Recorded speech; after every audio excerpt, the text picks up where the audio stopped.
So, in your book, one of the things that fascinated me is you had a list of things towards the beginning of what doesn't make somebody woke. Very helpful. Tell me some of those key things. Yeah, things like being thoughtful about differences in terms of background, what we were talking about a minute ago. Things like understanding that racism is a real live issue. It may not at all have obtained societal form today as it Mm, did in generations past, but that doesn't mean we've blinked our eyes and racism and ethnocentrism and partiality of different kinds have vanished magically. That's not at all the case. So being unwoke does not mean that you deny that there is racism or better, more specifically, partiality of many kinds in the world today. Enjoying global culture doesn't make you woke. Adopting a child with a different skin color than yours from a different region of the world doesn't mm, make you woke. Understanding that there's a grave need, a real need for justice in this society and every society doesn't make you woke.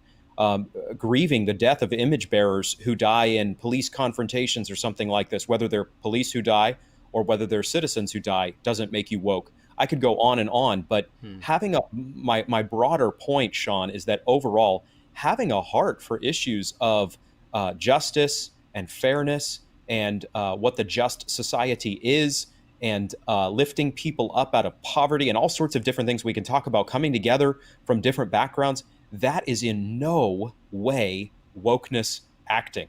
That mm, is fundamentally, really, in a general sense, being an image bearer and living out of that reality, knowing that all humanity is made in the image of God. And so we fundamentally have far more in common than we have apart. But then, especially, the part you and I are going to focus on in this conversation is being a gospel captivated Christian, especially when you're born again.